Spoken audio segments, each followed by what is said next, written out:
Some of the pictures of the champions of world cycling. This is Belgium, and indeed it's the start of the 61st classic race from Ghent to Wevelgem. Hello again everybody, I'm Phil Liggett and welcome along to our coverage here on World Cycling Productions. Well, the weather is, one would say, typically Belgian. And who will win this race? You know, nobody really knows, simply because we don't know which of the stars of the day are riding to win or riding to train. Because the Ghent-Wevelgem, by tradition now, sandwiches itself between Tour of Flanders, or World Cup Round 2, and the Paris-Roubaix, which is World Cup Round number 3. Are they here to train, or are they here to win? The course itself is 131 miles, or 210 kilometres. It climbs the Kemmelberg on 2 occasions, and if the weather stays like this, well, the descent itself is not for the nervous. Will it come through to the finish as a pack, and will a sprinter like Tom Steels or Jerome Blijlevens take it, or will it be more of a stayer who can break away just before the end? But before we go to the action, let's join Paul Scheuring, who's now speaking to some of the riders we think will be in the frame. Well, Frank, again Wevelgem, and again typical Belgian weather, but this kind of conditions makes the race pretty scary. Very scary. I mean, the downside of the Kimmel, I mean, every year you hear about riders getting hurt there, and I'm nervous about it. You know, going down that Kimmel is going to be scary. It's just such a steep downhill in the cobbles, and it's going to be slick, and I mean, it's risky. You're becoming a bit of an elder statesman for America in these classics. When you wake up in the morning, you see these conditions, what goes through your mind? Oh shit, here we go again. No, it's not something I look forward to. Yeah, I mean, this morning I was like, man, I don't want to race in Belgium anymore. You just get tired of it. It's always raining. Well, you've got a couple of good guys on the team. George Hincapie has got excellent form, and you brought along a secret weapon today, the sprinter Julian Dean. Yeah, we got Julian, Glenn, and George. So that's 3 guys we can shoot for, and you know, we're going to try and make something happen. Hopefully, the main point is to stay out of trouble, you know, and then after that, you go for the win. Georgie, these weather conditions are going to make the approach to the Kemmelberg very difficult and scary. How do you handle it? Yeah, I just want to stay out of trouble with Sunday coming up. You know, Roubaix is an important race for us, as well as today, but Sunday is definitely more important. And also, the approach for the Kemmel is going to be crazy, but the downhill from the Kemmel is going to be even worse. Hopefully, it'll stop raining by the time we get there, but if not, just be as careful as possible. On a descent like the Kemmel, which is very steep and also very slippery, the cobbles seem to be pointing the wrong way. What do you think about, or do you just point and hope? Yeah, you don't want to take any risks on that descent. There'll be some guys really going for it on the descent, but the further up you are, the more careful you can be on the descent, and you won't have to make up time. So mainly just try to be as far as front as you can, and then you can take your time on the descent. This is the kind of classic that really could be for a man like George Hincapie, because if there's a group of, say, 30 riders to the front towards the end, you could win the sprint. Yeah, definitely. The team's going to try to help me out today, and hopefully we'll have a good day. Well, Peter, I think your status in Belgium has changed overnight, because with that win in Tour of Flanders, you're a man everybody wants to talk to. It's normal. Eh? I think for Belgium, Tour of Flanders is the day of the year, and when you win that, it's normal. Your life is changing. Eh? Everybody in Belgium was happy to have you win that race, because you're from Opbrakel, which is really not very far away from the Mur de Grammont. No, it's in the middle of Flanders, and it's normal when you live there, and you have a lot of supporters, and for them it's really a good day. And how did you feel in a group like that? Because nobody really knew how strong Johan Museeuw could be after 1 year from the sport. Did you feel that you could still win? I knew he was really strong, and I was thinking in the sprint I could beat them. So I had lucky, it was a sprint. Andrea, this is a very special week for you, because this weekend is Paris-Roubaix, and that's a big rendezvous for you.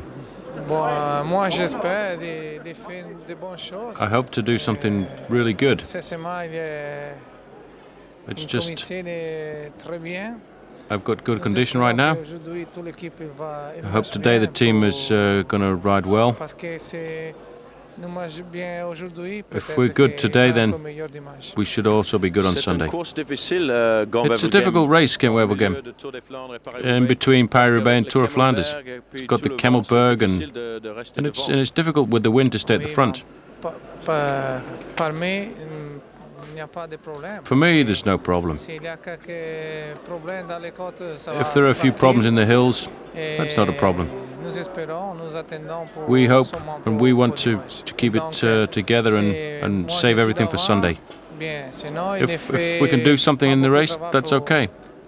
But we're not going to do too much work. Is the team happy with the performance of Johan Museeuw and return to the top? It's a great thing, and I hope that he's going to do some great things. He's a great champion and a great person. Well, Chris, I saw you start racing in America a couple of years ago, and now it's been a while since I've seen you at the front in some of these big races, but it seems as if the form is at last starting to come back. Yeah, it's starting to come back. It's just a matter of getting adapted to the European lifestyle. The bike is hard, but the life off the bike is the more difficult thing to get used to. And if I can get that all arranged and back to normal, then I'm sure I'll be back at the front again. We've seen you a lot on TV over the last couple of days in races like the Tour of Flanders, but this is a pretty scary race because you go up to the coast and you've got the big wind coming off there. Makes it difficult to ride near the front of the pack. Yeah, it's going to be a lot of fighting all day. Like Flanders, Tour of Flanders, after the first 50K, it's a battle from then on for every turn, every climb, every cobblestone, and it's going to be the same way in this race too. So it's just a matter of staying at the front and helping out Lars Michelsen. He won here a few years back, and I believe he was second here last year too. So if he's got the form this year, it'd be a good shot for the win. Is it strange as an American having to actually sacrifice your own chances for somebody else in a race like this? Yeah, you know, we do it a little bit in the States, but not much. It's a little more individual in the States than it is here. Here they pay you just to help someone like Lars win the race, and whether if you finish or not, it's not important as long as someone from the team wins the race. It's your job well done. Thanks, Paul. Joe, that was a difficult moment for you in the Tour of Flanders last week at the top of the Eichenberg when you were in a great move and you fell down. Yeah, it was the baddest thing in my career. I think I never fall. In 3 years I never fall, and I fall just in the race, in the Tour de Flanders, my race, and it was not good for me. What did the family say? Because your Uncle Walter, your Uncle Eddie, they both won the Tour of Flanders. Were they trying to boost your morale after that day? I see Eddie yesterday, and he say, "How is it possible? You make a crash on the Eichenberg? You make 100 times the climb, and how is it possible? You must take medications yet for your head. You must do yoga for concentration." I say, yeah, it's happened and it's over, and maybe it's I have lucky now today of Sunday. But today's a good race for you because it's a real Belgian race with a lot of winds, a lot of rain, and maybe the chance to win a sprint at the end.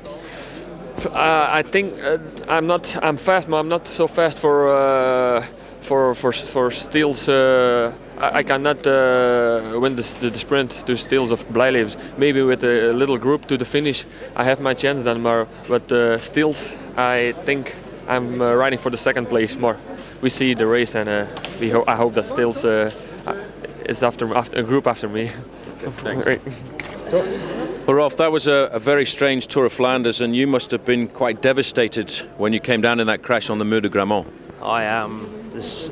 After I lost the jersey in the Tour de France, in the yellow jersey, this is the biggest disappointment for me in my whole career, and I still have it inside, and I hope I can let it out Sunday, because I felt that I can't say I have the hand in my race because the race in my hand, but I was feeling I could really win the race, and I was still trying to make a move on the Grammont. I think the race would have been changed a lot if the crash wouldn't have been there. We would have been 5 or 6 guys in the front group, and then we would have played it between us, and now it was completely different. What exactly happened there? It looked as if it was in fact Frank Vandenbroek who was the first one to go down. Yeah, I don't really know. I just felt myself on the ground, and I didn't see the race after, and I was just so disappointed. So, yeah, I don't know what happened actually, but it was in a moment that you could do nothing about it, and it was really, you couldn't fight yourself back. It was too late. And in that moment, it's just so close to the finish. It also makes you produce a superhuman effort to try and get yourself back into a winning position. Yeah, sure. I was still 6th on the top of the Muur, but they were already gone. The first 2 were gone, and when you have 20 seconds there, it's really, really difficult to make a move back. Van den Broeke did it, and he did an enormous effort, and that was a brave move he did, and we couldn't follow him, so there was nothing to say. Sunday's a different race. Sunday's a different race. You can fight yourself back a couple of times.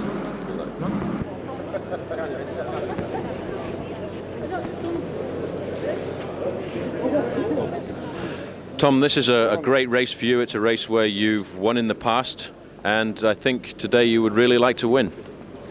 Yeah, of course, it's going to be it's always a nice race for us. It's not too hard, but today is going to be difficult because the wind is coming from the sea, so it's going to be real tough to see in the front now, I think. This is a typical day for Wevelgem with a little bit of rain and a big strong wind, and that could make the race a lot easier to sort out at the Kemmelberg. Yeah, I think when we're going to come to the first time to the Kemmel, it's going to be a small pack who's going to arrive there, I think. So let's hope you're in the front and we can do the final today. Wilfred, you won this race a couple of years ago, and you're always a guy who works for somebody else. Today, are you going to have a chance for yourself? I not think so. Today is everything for Tom Steels. We're going to the sprint. But last year it was everything for Tom Steels too, and Vandenbroek won. Yeah, it's one guy from the team, and when we're going after the camel, and all is together. We race for Tom for the sprint. It's one rider in the front. We're looking who's in the front, and when the guy is good, is go win the race. We race for the guy is in front. Were you happy with your ride on Sunday in the Tour of Flanders, because you were in all of the moves and a very aggressive rider? I'm happy from our race. It's better one guy from the team is win. Johan was third. He was happy when he was in the front. For Mappe, it's important one guy winning the race.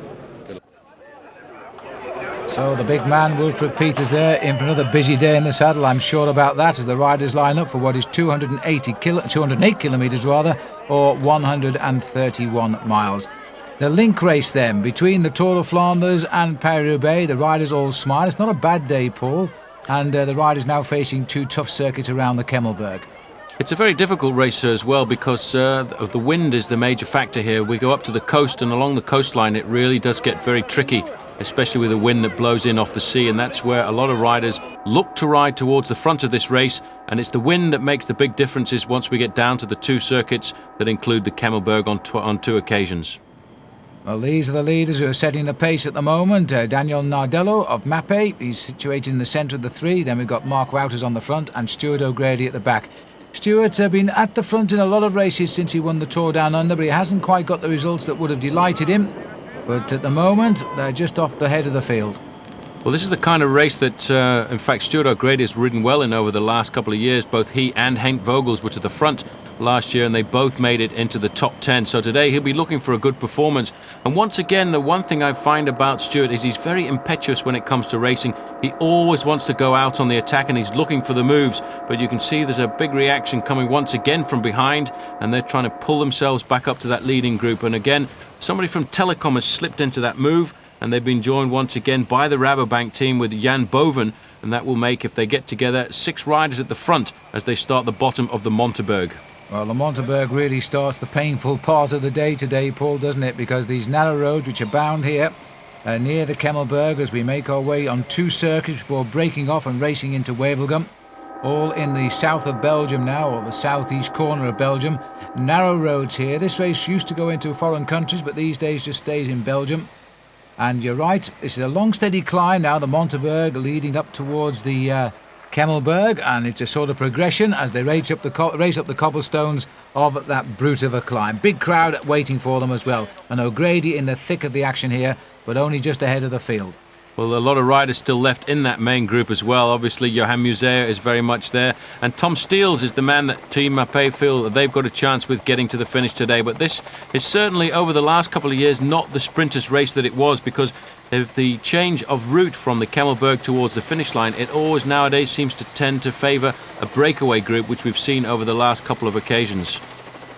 Well, it looks pretty cool. Stuart O'Grady here, and Fabian de Valle, who's been riding pretty well this spring for the Lotto team, and tucked in there is Stefan Wesemon from the Deutsche Telekom team, and looking for a good season. There's the complete lineup in the breakaway with Jan Boven of Rabobank in here, Mark Wouters making up the 6 men.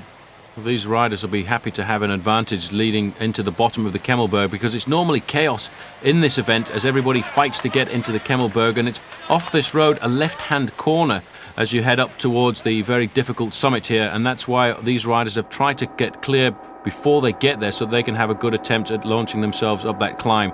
But I have to say, for one of the things I find the most dangerous these days about the Kemmelberg is the descent off it. It's a very difficult descent. You just have to point the bike in one direction and hope that you'll go in a straight line. And this year, as like in previous years, a small group of people who've joined us on this trip over the Spring Classics. Well, we all rode along this course yesterday, and as we all know, with painful legs, it is a long steady drag here which takes them up onto the slopes of the Kemmelberg. It's not easy at all, and that breakaway is beginning to lose a little bit of momentum now, because a very select group behind is forming around them. A very small group. In fact, Peter Farazijn and Rolf Sorensen were trying to get across to that leading group of 6 riders with Stuart O'Grady, and these riders now thinking about their approach to the Kemmelberg, because this is a very decisive moment in the race. They've got a lot of Mapei riders at the front and 2 great sprinters in 3rd and 4th place in Tom Steels and Erik Zabel, who I feel has got a good chance of winning this race today, because Zabel, if they take him to the finish, is almost unbeatable. Well, absolutely. It could be a good one-on-one battle, though, with Tom Steels. Steels, remember, got fresh legs because he didn't take part in the Tour of Flanders, rather surprisingly. He's now going to have a busy week, though, because he'll ride the Paris-Roubaix on Sunday. I always think, Paul, it's a difficult decision for bike riders this race, because they don't want to use up all their energy and go to the Paris-Roubaix tired, and yet if they put themselves in with a good chance here, it's a race they would like to win. Everybody wants to win this race. In fact, although it's not regarded as a classic by the International Cycling Governing Body, they call it a semi-classic, it's still one of the classic races that everybody wants to win. But most of the guys who are going forward to really race Paris-Roubaix seriously on Sunday, those guys will ride this race and then probably do an extra ride of 2 hours afterwards, taking themselves up to the distance they're going to cover on Sunday. And then no doubt a couple of days well-earned rest and a bit of soft pedalling. There's the left turn onto the Kemmelberg, a big crowd watching them as they turn up this 18% climb, 500 metres. And goodness knows how many cycle races this has seen over the years from both directions. But we're going up the side, which is a tough one, but it has a very steep descent, which is highly dangerous.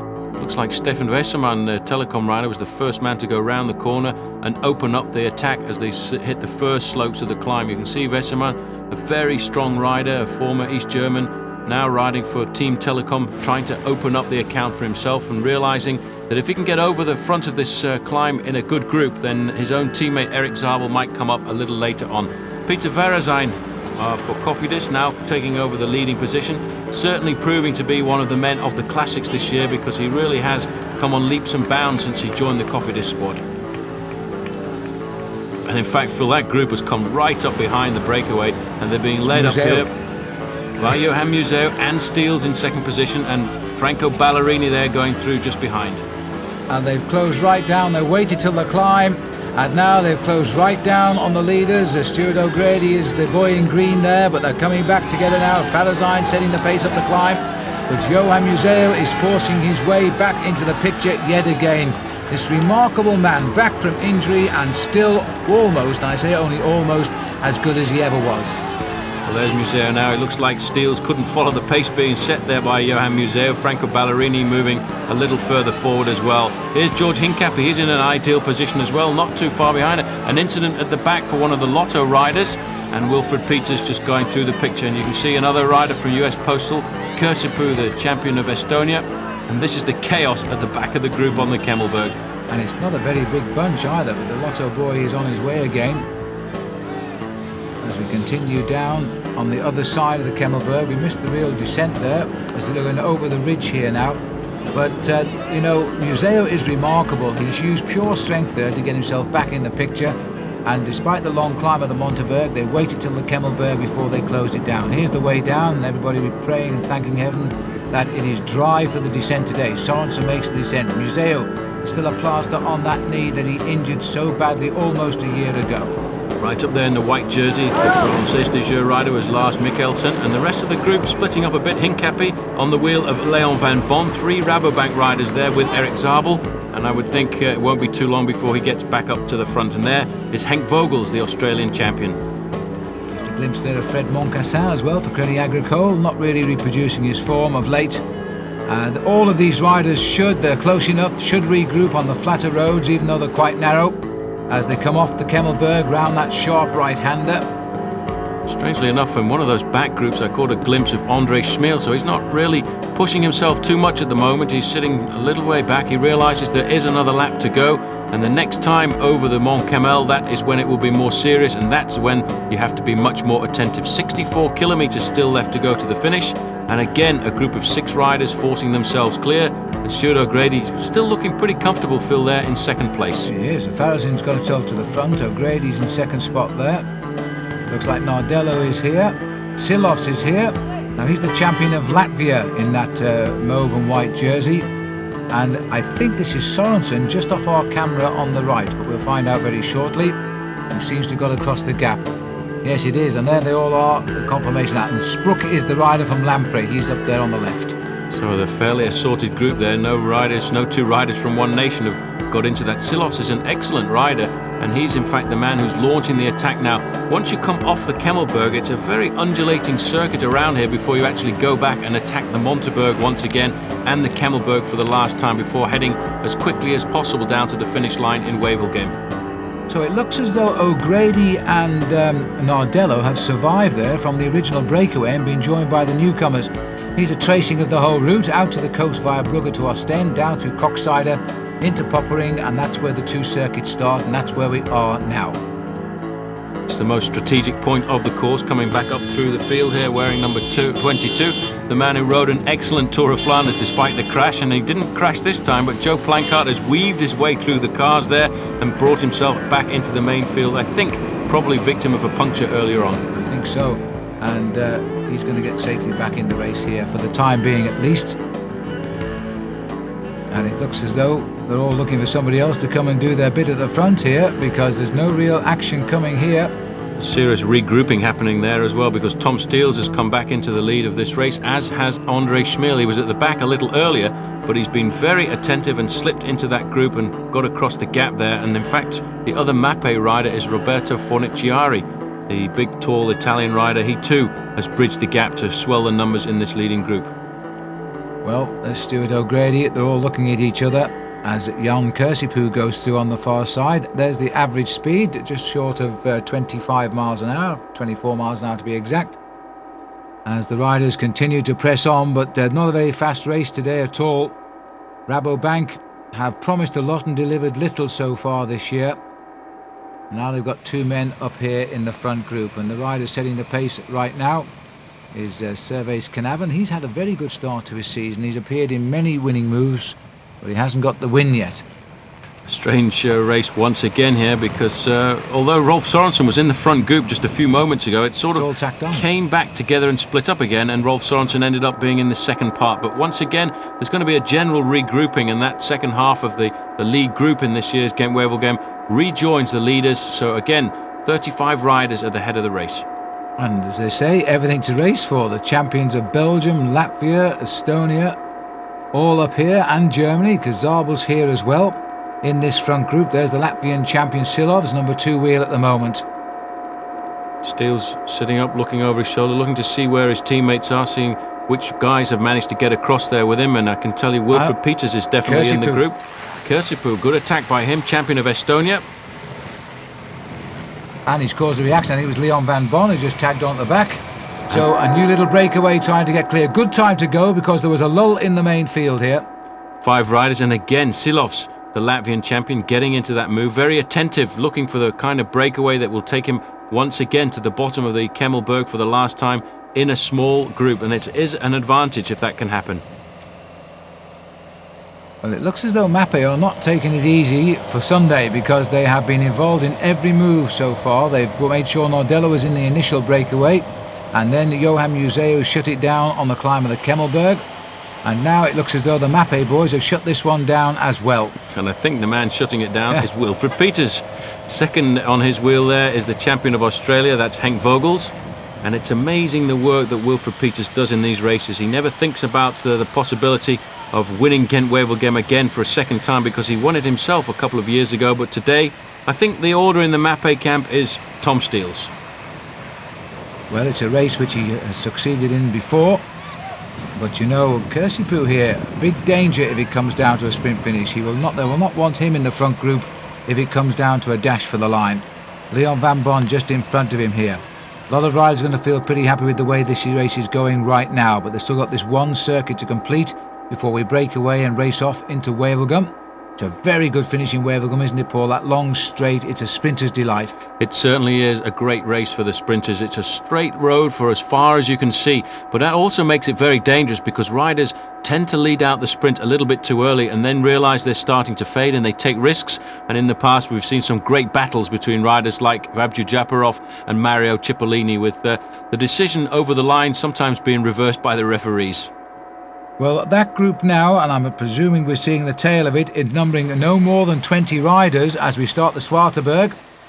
And heading on our second circuit, Museo, Steels and Schmil are certainly in this group.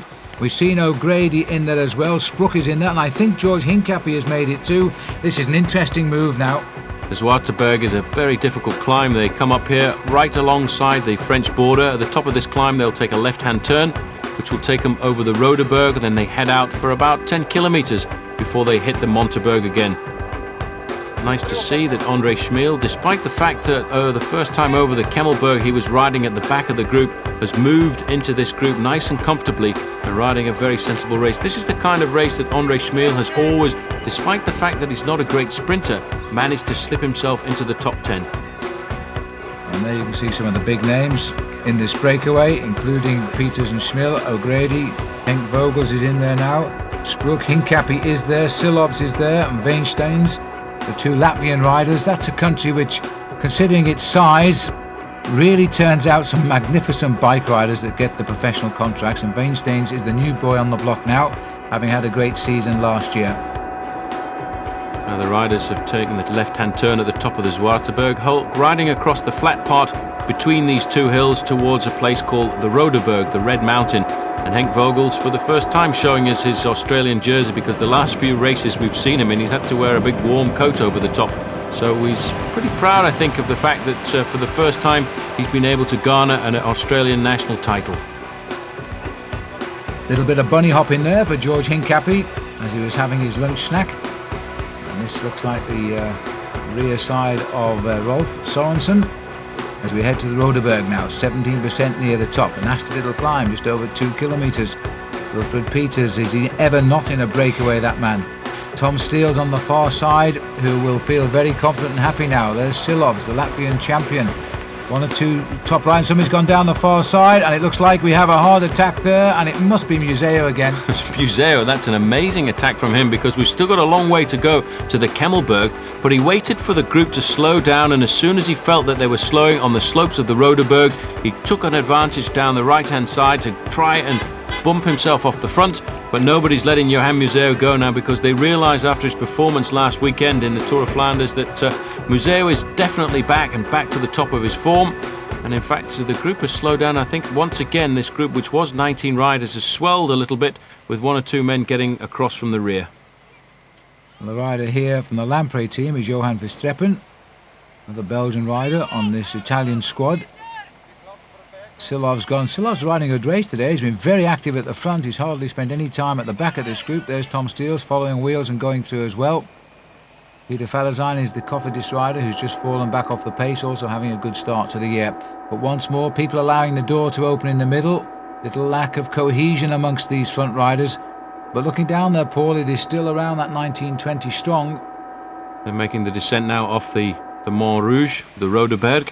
And Peter Falazijn certainly is very keen to make sure that this group can stay clear. They drop down off the Rodeberg now, and then they get onto the main road, which will take them down through the town of Loka.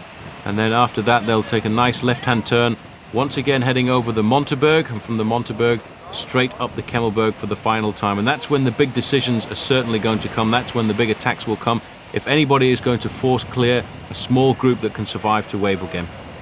One of the nicest days so far. The sun having come through that little bit now, mid-afternoon, as we race towards Wevelgem via the Kemmelberg.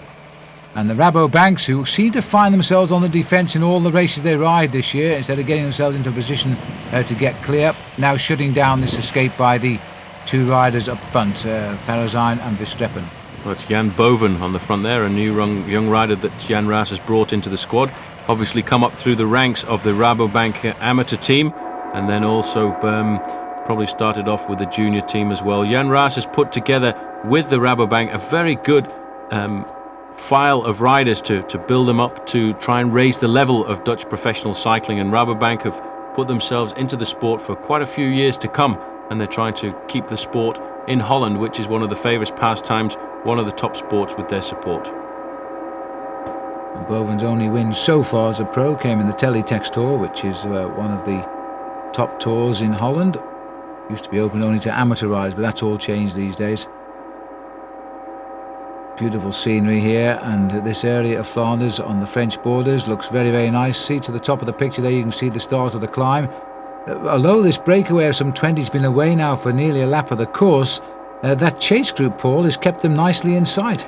Well, fortunately for the chase group, there are only a small number of riders, so a lot of riders still prepared to work to try and pull it back. We're on the first slopes now of the Monteberg for the second time, and it's the Lotto squad, strangely enough, on the front. So that must mean that, in fact, Joe Plankart has missed that leading group of riders, because Schmiel is definitely there, but they've decided to try and peg it back, because if they can get Joe Plankart up there, he's got a good chance of winning when it comes down to the final sprint, and only about 35 seconds separating these two groups. It's an interesting shot, that, from the helicopter. Meanwhile, in the trees now, these riders are into the meat of the climb before they flip onto the climb of the Kemmelberg. We've gone down to join them now. And a little bit of an attack going clear. Ludo Dirksen, I think it is, again from the Lamprey squad. They've signed up one or two good Belgians, the Lamprey squad, this year, obviously to try and have some support for Franco Ballerini when we go into Sunday. Wilfred Peters responds. That's a bit of a surprise, because it's not very often he comes to the front in these races. So Peters now at the front of the bunch, but meanwhile up front we've got Ludo Dirksen. So it's Sabine Spruck who's gone clear, Paul, from Lamprey. He's showing some surprising good form in these classics this year, and Spruck taking with him the Latvian rider as well, the champion of Latvia there, Silovs. And out of sight at the moment, because there's no reaction here from the main field, so they're allowing the fish to run. And there comes the counter-attack now from the inside, and not surprisingly it's Mappe who's put it in. And not surprisingly, it's Wilfred Peters once again putting his nose to the front of this group, realising now that not very far up the road, in fact where you can see the trees, that is where the Kemmelberg is. So these riders know now they've already had one dress rehearsal of the left-hand corner. Moving up again, a rider from Mappe. George Hincapie still there as well. Hincapie looking pretty good there in second position in that group. And the two riders who've gone off the front really have opened up a pretty nice margin before they attempt that left-hand turn for the Kemmel for the final time. Well, our little group that we've had with us all week, we had the pleasure of meeting up with the US Postal Boys training yesterday, and we rode with George Hincapie, and he said, we'll see how it goes, and if I'm in a good position I'll have a go for it. Well, it's going pretty well right now, because this is the decisive split in this year's Ghent Wevelgem, and he's just got to stay vigilant now as we climb the Kemmelberg for the last time to see if they can get across to these two leaders. It's a long, long run into Wevelgem. If they can hold them in sight, then they'll pounce on the flatter roads. Well, Evgeny Spruk really has put in a great performance over the last few classics, and this man who started off his career as being regarded just as a sprinter has turned out into a fairly good all-rounder and a one-day classics rider too.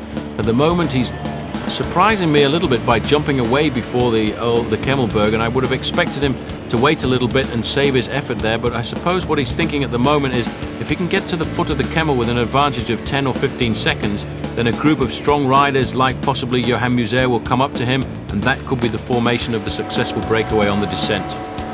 We saw what Museeuw did last time around as we're about to make that left turn now onto the Kemmel.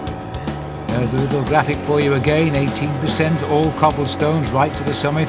There are a lot of people on the top. There's a lovely cafe up there, and once this race goes by they won't even think of Wevelgem at the finish. They'll all have another beer and watch it in the coffee shop. Well, right on the back there, number 81 in the red Saiko Cannondale jersey, that is Mario Cipollini. He's won this race before, but he's at the moment suffering to try and stay in contact with the group at the back here, because if he gets to the finish, there's not many people going to beat the Lion King in the sprint for the line. Yevgeny Spruk has done what he wanted to do though, Phil. He's got onto the cobblestones in first position, and he'll be hoping there's a reaction from behind, while at the back, Mario doesn't look too happy. No, this isn't the same Mario we've come to know and love in the past in Ghent Wevelgem. He once won the race also when they disqualified Jamaluddin Abdou Japarov. I thought that was a very hard decision, but nonetheless it went the way of Cipollini. Now Spruk and Schmill stamping on the pedals behind, and Museo is there too. Again using the cobblestones of the Kemmel to shut down George Hincapie. Paul is right there with them, and Tom Steele's gritting his teeth. He knows as a sprinter he's just going to have to live through this for a few more minutes. Well, Cursipu suffering at the back here, champion of Esteona in that jersey, riding for the Casino squad. He is doing everything he can, and one man who seems to be suffering today is the big Franco Ballerini, trying to get across to that leading group of riders. Yevgeny Spruk has now been brought back into the fold, but a great season so far for him, with a 3rd place in Milan-San Remo and a 5th place just a few days ago in the Tour of Flanders.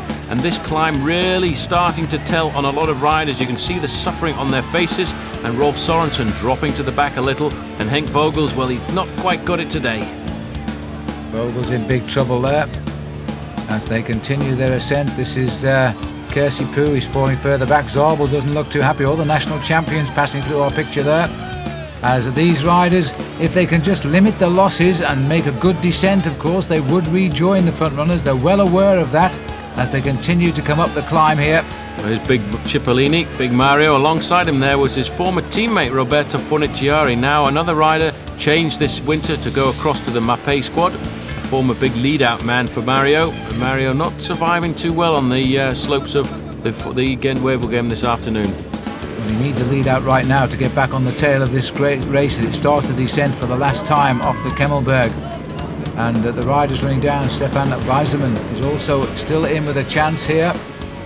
Riding a good race, Westerman, because he was in the leading group earlier on. Henk Vogel's going to take a few risks on the descent, and Joe Plancart now coming through with Franco Ballerini and Eric Zabel. And also I think it was Cursipu, so they're trying to bring the sprinters back up.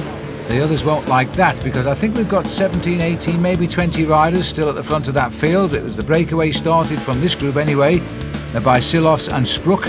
They've now been joined by a pretty strong group, and Stuart O'Grady is still in there for Australia. Tom Steele's very much in there too for the Mapei and for Belgium, and it is forming now into a good group, but it still could all come together. It's not clear yet.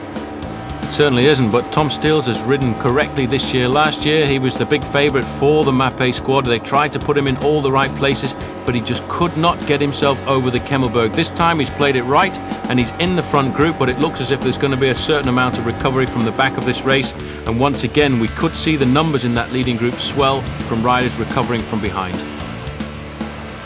Now settling down, this is the chase group here. Looks to be about 11 or 12 riders with Vogels on the back.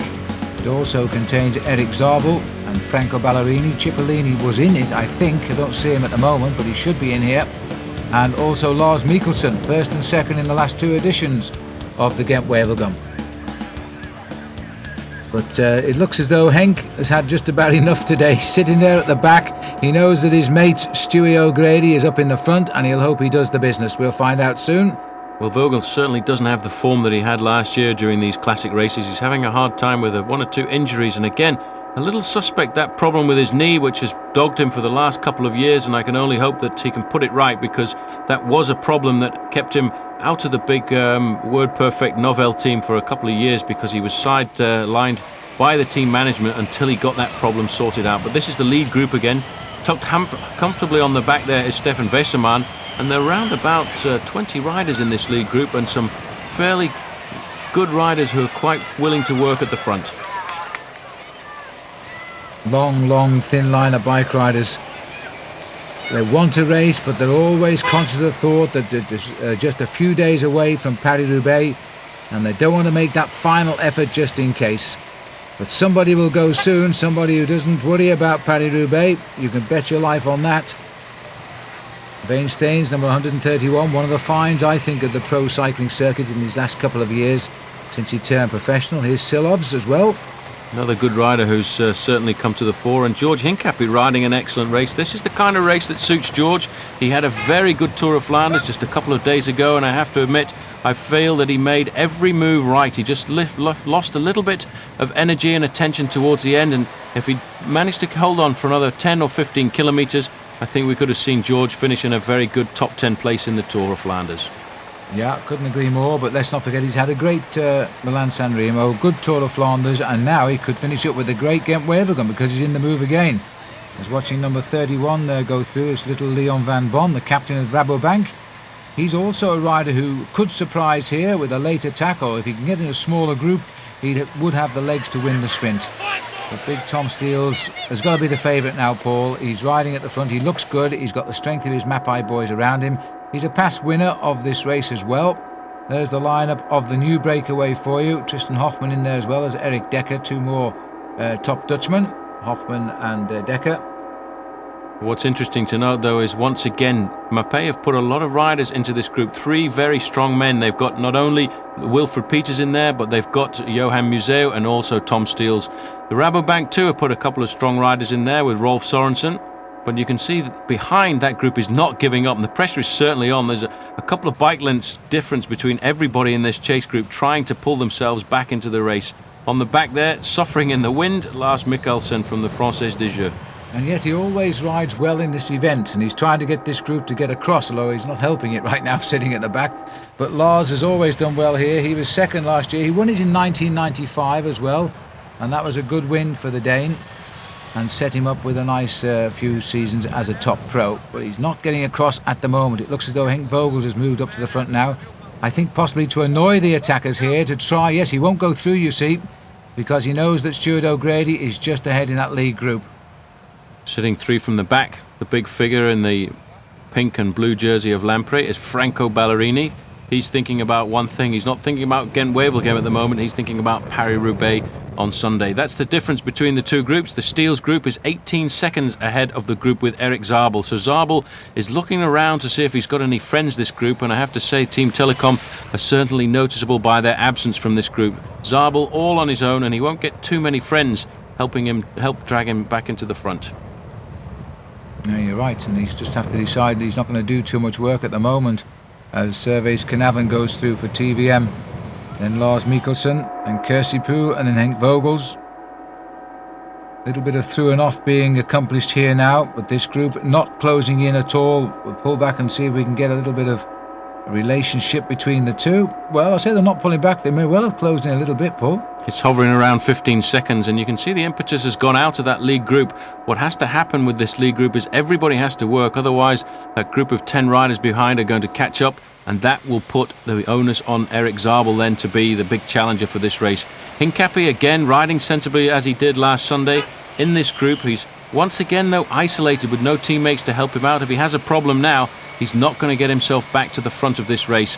And as you've said, the big revelation I think of the cycling season so far, Roman Weinstein's an excellent rider with 5 great victories to his credit so far, and 2 very good victories in early season Tirreno Adriatico, when I have to admit after a few days I thought he was going to run out the winner. Well, he's tagged on the back.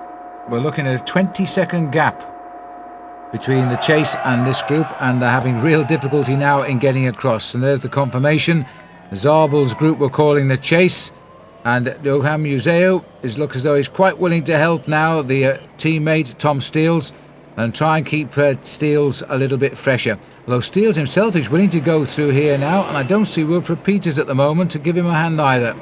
Well, Peters has probably dropped to the back to recuperate a little bit, but you can see a lot of riders still deciding to try and keep the pressure on. This is the part of the course which takes them through Nieuwkerk with about 39 kilometers to go to the finish. This is a lot of farm tracks before we come up to the old big main road, which takes them then on the road from Ypres down towards Wevelgem. And once they get there, if they don't have a big advantage, the whole field will come back together, because that is a long straight run down to the finish line. There's Big Silos and Little Stewie. I have to say, Phil, that gap is starting to stretch. It's going up a couple of seconds at a time, and that's obviously because of the presence of Eric Zabel in that chase group of 10 riders, and nobody is willing to help the big German sprinter. you still get the feeling they're not organised yet again, and that group behind could slip up here at any moment. And that's why I think Rolf Sorensen has gone, is it? Yeah, it's Sorensen. It's another move by Sorensen, exactly the same as last weekend. He came out of that group, obviously didn't feel they were going fast enough for him. 32 kilometers left to go to the finish, and Sorensen deciding to have a go at a lone attack. Now this is a bit of a crazy move, because one man on his own is going to have a hard time staying clear, but I tell you what, he's opened up a fine gap already. Well, Sorensen is an opportunist, and if he senses a chance, he'll take it. That's how he wins his races. The times we've seen him pull breakaway towards the end of the stage of the Tour de France and be caught almost touching the finishing line. Well, I'm surprised to see him make this move. It's a very brave move with almost 30 kilometers still of racing to go and a big, long, straight finishing line towards Wevelgem. He's hoping to try and build up about a minute's advantage, and then maybe the chase will cease to be organised behind him. But you can see that group is still not slipping away too far. I make that around about 15 seconds on my hand watch, and so obviously he's doing a pretty good job.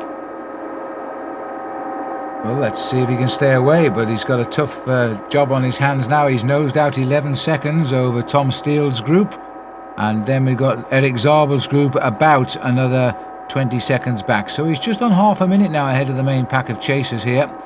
And so this is a good move by Sorensen, but the trouble is, the run-in is you're always in sight of the chase, and the Mappé boys may be doing just enough. They're helped by Lotto at the front to keep the attack under control by Sorensen. But he's a specialist at this. He's got the strength, and if anybody can stay away, then it'll be Rolf. Certainly will. He's an excellent rider. He does take the advantage. But now you can see, Phil, the organisation coming there. The two Mappé riders have decided to come to the front, and the word has gone out to Tom Steels, and Tom Steels has drifted to second or third position here so that he can just stay out of the wind. And I think Museo and Peters discussing now what they're going to do, and they've decided to organise themselves and just chase down the Rabobank rider who's in the lead, and everybody here in this group is very happy to leave them to do it. You bet. And so too will be Leon Van Bon, and not least George Hincapie there, again flying the flag of national champion with distinction in another big race this year. Steels has got two men to help him, and they're both now commissioned at the front of the chase to try and bring back Rolf Sorensen and still leave time. Johan Museo pointing a few fingers, and I don't know whether he's saying come and give us a hand, but there's no more Mappé boys up here as far as I know. Well, there's a couple of other teams that have strong representation, and I think Museo wants those teams to at least come and contribute to the success of this chase behind Rolf Sorensen, but nobody wants to work with Team Mappé today, so they're going to have to do it on their own. Look at that, the gap has gone out again.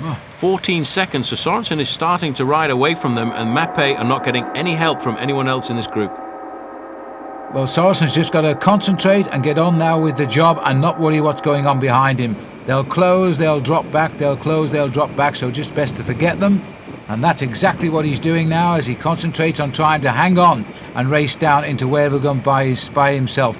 And if he does win on his own, Paul, well, I can't remember when the last time was a cyclist won this event on their own. You have to go back a pretty long time. There's been some long breakaways when people have managed to get away after 150 kilometres and stay clear to the finish. Gerrit Solleveld outsprinted Sean Yates many years ago, and that was after a very long breakaway. Two riders managed to take this race by storm, and last year there was a break towards the end, but a single rider like this, you'd have to look back a long way to see somebody who survived, and a very good friend and teammate of mine happened to do it back in 1978, and that was Ferdy van den Houten.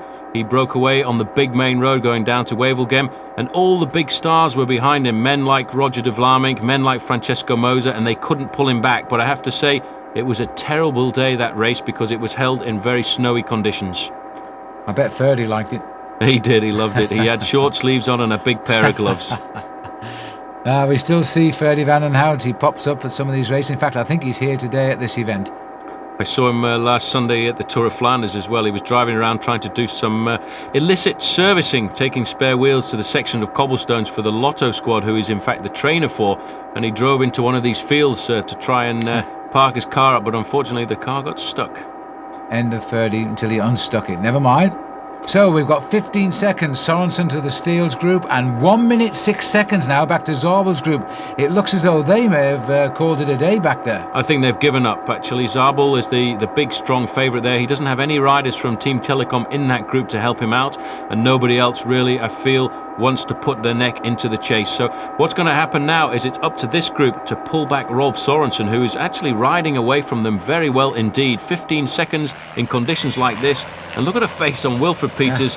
Once again, I've seen so much of this man over the last few weeks here in these Belgian races. He's always at the front, always putting a lot of pressure on, and today Johan Museeuw is putting the pressure onto the shoulders of Tom Steels, because Museeuw, himself a man capable of winning this race, is sacrificing himself for his teammate.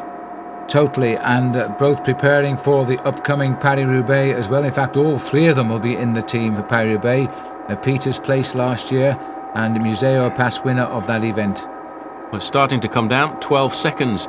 In fact, Museeuw just saying the other day that he wasn't sure that he was going to ride Paris-Roubaix again, because the cobblestones apparently at the moment are still very wet and dangerous, and he feels that even though Paris-Roubaix has changed its route and will go up the Forest of Arenberg this year, he feels the closer he gets to the race, the more worried he is about it. So he's not going to make a decision about riding until Thursday or Friday and see what the weather conditions are. But for the moment, I have to say, he's certainly got great condition. He's got a plaster on his knee there. If you can just get a chance to look at his left knee, that's the knee that was broken last year, and obviously that plaster is put on not because he has a problem now, but more as a preventative problem. That's a hot plaster with a belladonna thing in it, which keeps the knee nice and warm.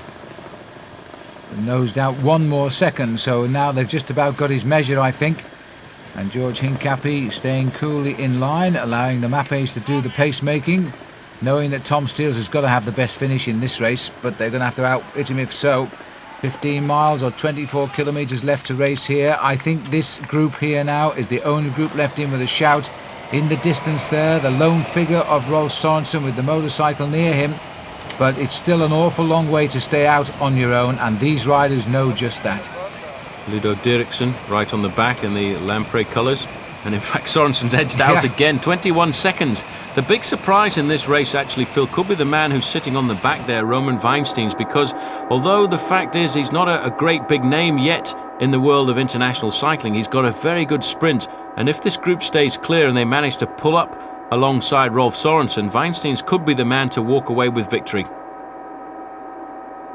Well, there's Rolf Sorensen just going round the chicanes. What a wonderful career he's had since he turned pro back in 1986. And he's had 54 wins to his credit in those years.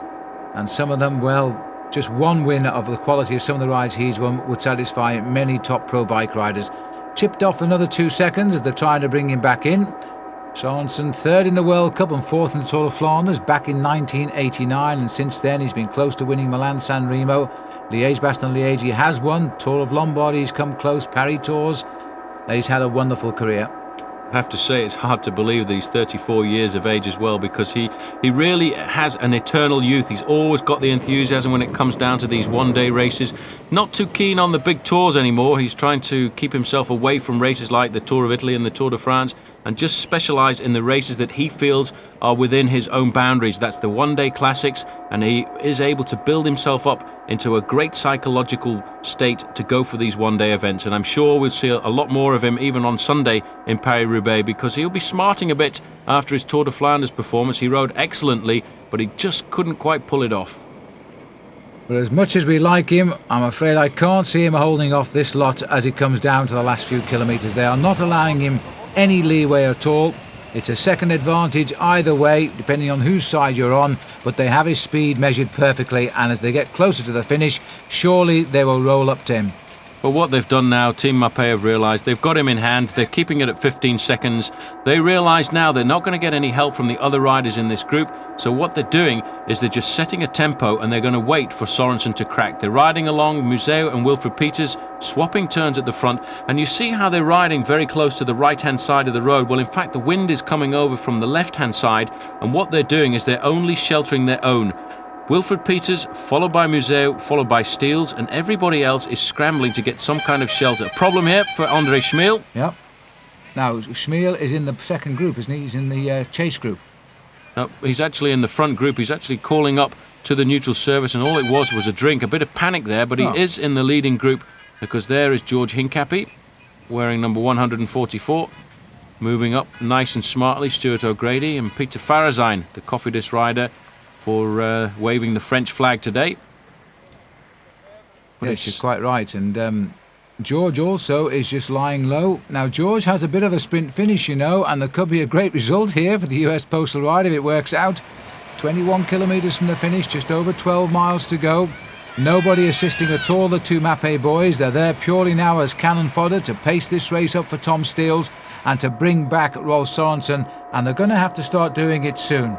What cannon fodder that is as well. Wilfred Peters and Johan Museeuw, two men who in their own right could very easily walk away with the victory in this race, and today, because of the fact that nobody else wants to work and help pull back Rolf Sørensen, they have decided that they're going to dedicate themselves to Tom Steels. Steels has managed to get himself over the big mountains of the day, the Kemmelberg on 2 separate occasions, and here's an attack by Silovs. Well, good for him. Silovs starts to move. For the last 2 years, the champion of Latvia. That's caused a little sprinkle of life amongst the boys from Mapei. But Silovs has gone straight up now to Sørensen, who has found the strength to try. Or has he? He's not quite there yet, is he?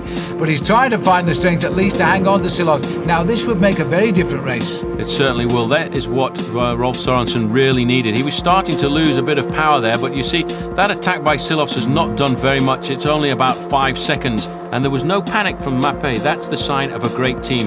Let somebody attack, just keep the tempo going, keep your comfortable tempo, and it all comes back into order, as it has done right now. And that's it. And that is it, because Sørensen is back in. Two Mapei boys continue to set the pace as Silovs drops back into his place. Now, this is an interesting concept. The whole race here are just going to sit on the back wheel of the 3 Mapei riders. Is anybody going to attack them? Surely they're not going to allow them to carry Tom Steels to victory. Well, I'm surprised there was no counter-attack there from Rabobank, because Leon van Bon was there. They've got another Rabobank rider in this group as well. And after the attack by Rolf Sørensen, I would have expected a counter-attack to come from one of those riders in the orange jerseys. There's Van Bon, but he's decided his tactic of the day is going to sit nice and comfortably where he is on the wheel of Tom Steels. But you see the tactic of the Mapei riders there, Phil. They're riding right towards the edge of the road. There is only enough room for Tom Steels and Johan Museeuw to get shelter. So Eric Decker is the other Rabobank there. Sørensen surely now is shot, because it's a terrific effort to stay away just off the nose of the race like he has done. But there comes the attacks now. Lotto beginning to move. That looks like Smil. And indeed the reaction coming immediately that a man of his quality starts to move. You can see there Johan Museeuw sliding to the back of the group, but it was good to see that despite the fact that Johan Museeuw and Wilfred Peters have put in a lot of work, as soon as they looked to be in weakness, Tom Steels decided, I've got to take the responsibility. Those guys have worked for me, and he's getting his backside off his saddle now, and he's chasing down André Schmeel. Well, good for him, and he's obviously feeling pretty fresh as well, because it's lovely road surface just here now, which won't really help the attackers. But Schmil has been tamed by Tom Steels for 2 years now, the champion of Belgium. So 2 Belgians together. Silovs, the champion Latvia, hooks up. Just over 10 miles to run to the finish now. Leon van Bon cruises across the gap. And as it looks to me, and Peter Farazijn there, so it looks to me as though we're getting back to a little bit of order again. What we were saying should happen has just happened, Paul, but they've really got to keep up the attacks. They must keep riding along, because let's not forget there is a group behind of around about 10 or 12 riders with Eric Zabel in there. But that move by Tom Steels just goes to show that the psychological advantage. Oops, there's a bit of disorganization coming out of that corner there, because there's a directional island in the middle of the road. But to come back to the point I was trying to make, Tom Steels was feeling responsible for the work done. An attack by Hincapie now. Well, that's the way to do it. George has gone down the far side of the road. He's hooked up with 3 other riders, 4 of them clear, and a reaction from the break. That's a good move by Hincapie inside 10 miles from the finish, and now he looks very, very good indeed. Well, this is the big long road now. They're on the main road, which will take them away from the town of Ypres behind them towards the town of Wevelgem. Hincapie moving just at the right time there. A bit of confusion as they came onto the main road around that directional island, and his attack has broken a group of 4 riders off the front. But in fact, one man who didn't get surprised by that at all was the master of the classics himself, Johan Museeuw, and he's been joined by the Rabobank Leon van Bon. Museeuw, magnificent. The jerseys look as though they've fallen in a can of paint, but that's exactly what they're meant to look like, of course, because Mapei are into the decorating business. and Museo smartly onto the wheel of the riders. It must be quite an awesome thing when you look over and you find that Museo has mastered your move yet again. But it looks as if Andre Schmil has decided to have another go. He's gone straight over the top there. Hincapie matching him, and in third position still Johan Museo. But Zevgeny Spruk was the man in the blue and pink jersey from Lampre who's nailed it back, and in fact the whole group now starting to reconstitute itself. Well, these constant attacks now are going to stop that back group with Erik Zabel getting up here. And I don't think that's going to happen. Stefan Weisserman is not doing any work for the Telecom boys in this breakaway. He's hoping the return will come. That club rider on the right should be signed up immediately for Mappe, I think, because he's holding level with the race. For how long's another question. Well, he's out of the saddle, Paul. I think he's cracking. I think 3 or 4 kilometres is pretty good, but let's not forget the men we're looking at on the main part of the road there. They've been riding for 180 kilometres so far. Mappe organised themselves again. You see 2 white jerseys on the front and the third position taken up by the champion of Belgium, Tom Steels. They've decided too many of these attacks, so there's only one thing left to do. We'll come to the front and make it just comfortable enough to prevent anyone attacking us now. We'll try and keep it together to the finish. So cooling it down is the process applied by Peters and Museo, and Steels gets his rest time, saving all that energy in the slipstream. George Hincapie has done a good move here. He's put himself up now on the wheel of Tom Steels. Van Bonner's got George's wheel. Veenstein's behind the 2 of them. And I think our friend on the right, well, he was doing all the work himself, don't forget, has been blown away. Well, a bit of fame for him for a while. He'll be able to go home tonight and watch the video and see himself riding alongside Johan Museo, Tom Steels and Wilfred Peters. Not for too long, but at least he was there, and at least he was out. But I have to say the weather conditions starting to change a bit, Phil, because the rain's starting to come down. There are 1 or 2 tricky little corners on the run in towards the big, long, straight finish line in Wevelgem, and that could be precarious. But you can see the 2 Mappe riders on the front with 14 kilometres to go now have decided that's it. We're going to ride one-on-one and just keep our man Tom Steels right in there in the shelter. And you see even George Hincapie has to ride out a little bit, but Van Bon, the clever track rider, he's right on the inside of that white line, keeping himself out of the wind. And little Veenstein's just pedalling through, looking really good and smooth, full of souplesse as he follows lines and doesn't make any effort. Here he is now, just sitting there, looking like a real good bike rider that he is developing very quickly into becoming. There's Leon Van Bon. He's a very similar rider. He was spotted by Jan Ross in the Tour de l'Avenir when he was in his last year as an amateur. Ross signed him, and next thing he knew, he was in the Tour de France. Excellent rider. He also came from a very good background on the track as well. He was second in the Olympic Games points race, and certainly has developed an excellent sprint finish.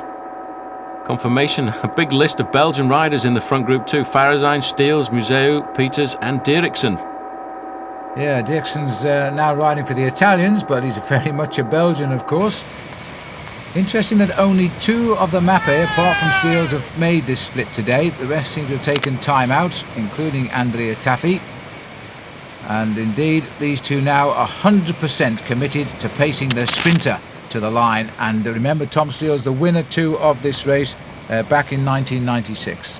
Well, the weather's certainly changing for the worse now. The rain coming in across the Belgian countryside, and that's going to make a lot of the thighs big and heavy because it is, in fact, a lot cooler than it was earlier. It started off being a very pleasant day for a bike race, but I have to say this rain that's coming in off the North Sea now, bringing the temperature down to around about 45 degrees Fahrenheit. Not one of the hottest days we've had in Belgium so far, and certainly after a long, hard race, the legs are going to start to tetanize and those muscles won't respond quite as well as they were earlier. Latvian champion to the right. Nobody is going to help these 3 now. The big question, and the only question that remains, is will anybody try to attack and rid themselves of them before the finish? Because otherwise they're going to follow through and they're going to find that Tom Steels, our most difficult man to get around. He's dropped back, strangely enough there, Paul, right down the line, which is I wasn't expecting that. And Hincapie has got himself into the Mappe train here. Well, the 2 riders from Mappe not thinking about anything now, just 5 kilometres left to go, 7.5 minutes of action for these 2 guys, and they're getting it right into their brains. They've got to keep the pace up as high and difficult as possible to prevent anybody from attacking. They want to keep this group together, and what they're doing is keeping this pace high to prevent anybody from launching a counter-attack. I am surprised, in fact, that Tom Steele's moved back so far, but it may well be just a psychological thing to recuperate a little bit before the end, and he wants to keep an eye on the other riders in this group just in case somebody tries to launch an attack from behind. Well, in fact, Van Bon there just easing the other Rabobank rider, Eric Dekker, into a position, but Steels has gone down, but George is doing the right things. I have to tell you one thing, in fact, Rolf Sorensen, who was in this group, has been tailed off the back. He was in the group after that breakaway. There's the attack from Rabobank, the attack we had to wait for, and Sorensen has been dropped with Stuart O'Grady, but Rabobank still have the power to go off the front. But look at this, great reaction by Johan Museeuw. Nobody's getting away from me. If you want to sit on, go and sit at the back. I'm controlling the race here.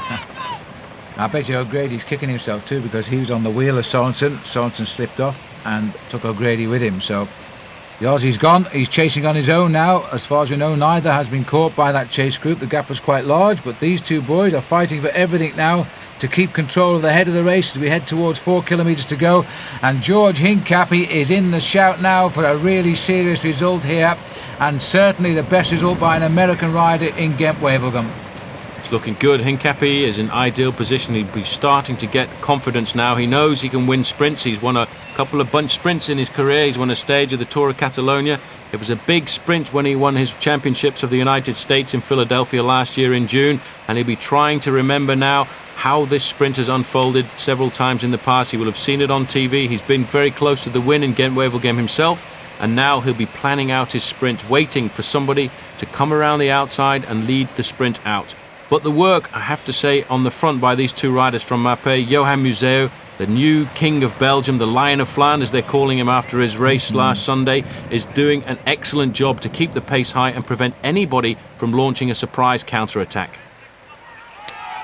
Well, the road's a little bit greasy, so take it easy on these sweeping left-handers. Hincapie round third place. The Rabobank got two riders in, fourth and fifth. That'll be Dekker and Leon Van Bon. Just over 3 kilometres to go.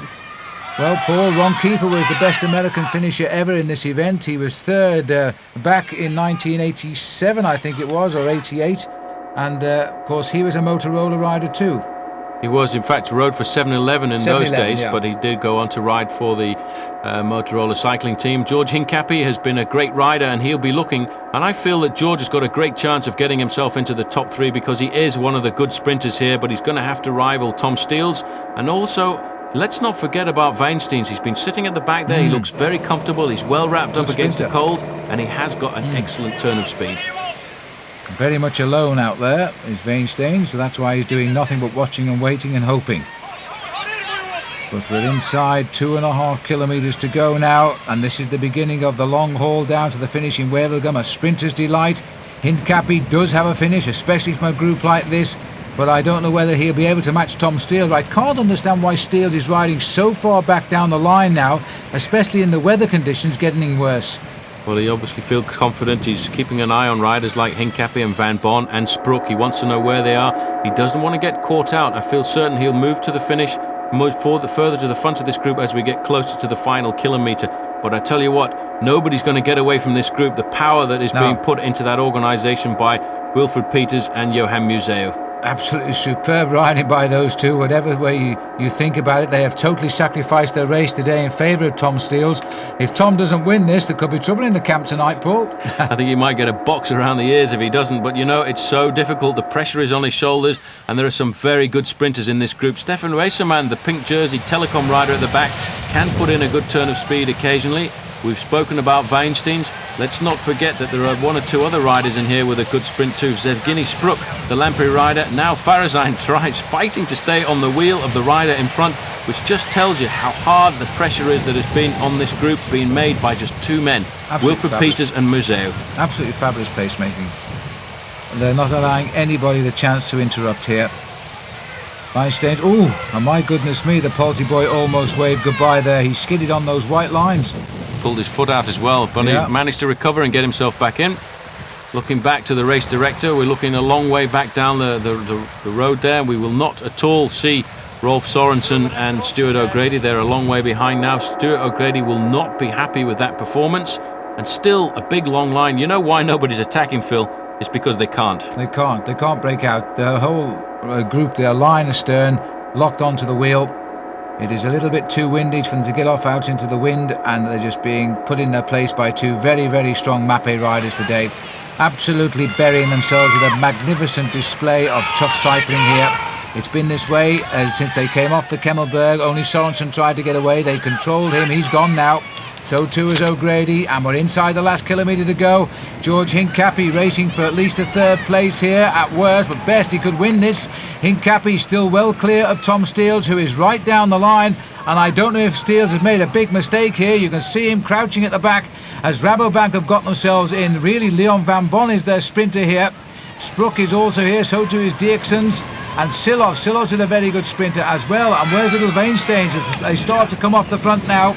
Our camera running down to try and seek out, I think, where the champion is, and there he is in the black top to his jersey as they start to move up. Farazai moving smoothly, a bumper shoulders with Dirksens there as Dirksen starts to go through. Steels is following through on Schmill's wheel on the inside. It's going to be a tight fit, but I think Steels has got through it. Tom Steels is pulling off the victory here. He's got to the front. What a finish, Paul. Steels is going to get the victory, and he gets it right on the line. Unbelievable sprint. George Hincapie, I think, is fourth. What a great move there. I thought he'd left it too late. It looked as if he was boxed in. Look at this, Phil. He's a long way back and he's got such nerve. He's coming up through the inside of Sprook there.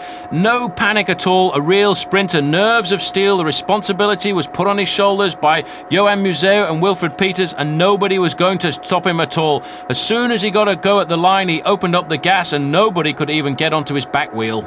Well, the speed, that's what happens. That's why his two teammates did all the pacemaking. Just look at the turn of speed of Tom Steers. Gets victory here for a second time in 3 years. A tight finish behind, but second place going to Zbigniew Sprook and Tristan Hoffman. Hincapie getting fourth place. What a result, though, for George Hincapie. He's been promising us this ride since he finished 9th in Milan-San Remo, and he's now given us a great result. Second best finish ever by an American rider, and the man who's the national champion is now talking with Paul Sherwin.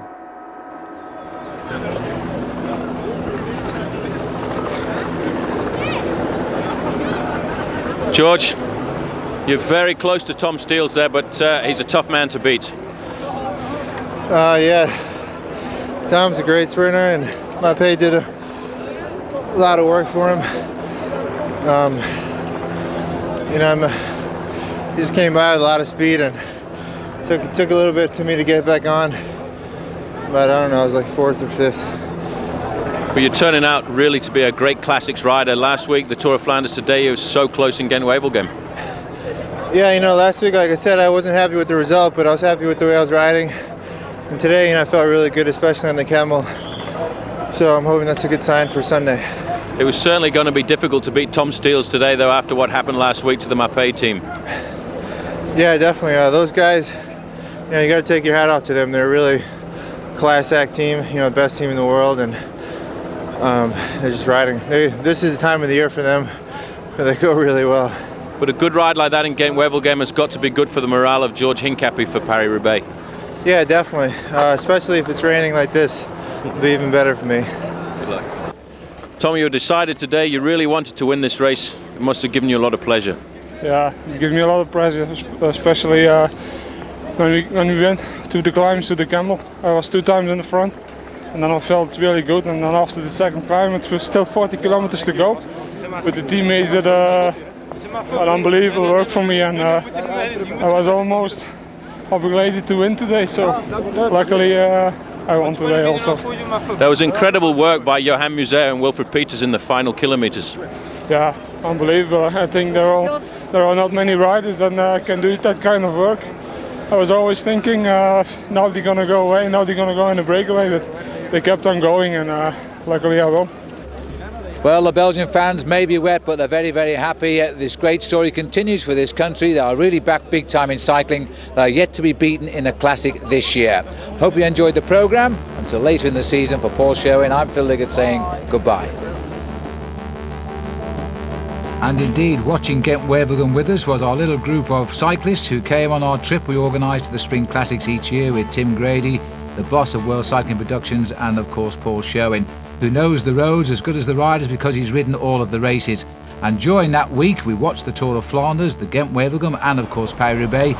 In between we have some fun, lots of cycling, some nice restaurants and plenty to drink.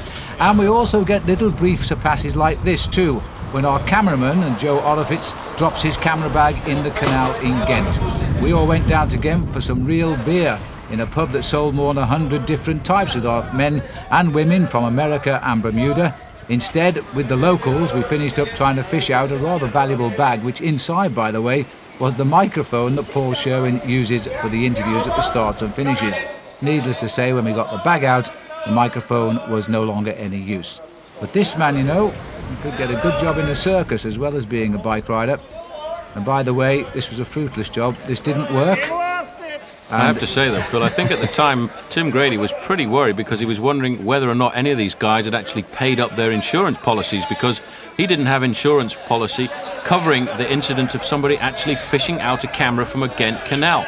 So if this man had fallen in, Grady would have been in big problems. Absolutely, but our man Big Joe there had an iron-like grip on him. In fact, the bag sailed on merrily a little bit further down the canal. A round of applause from the public, and it was a member of the public who finally got the bag out of the water when he got nearer the wall. Camera bag race.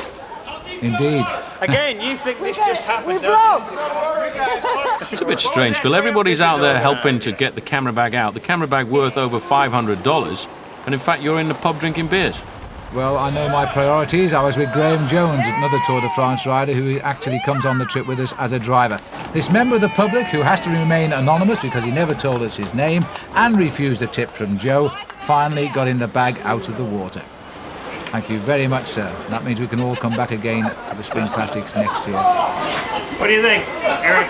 This is better than the bike races. This is great. Graham? Do you think we hire that guy? I think this is great. We've got to get that guy on the team. He won't even have a beer.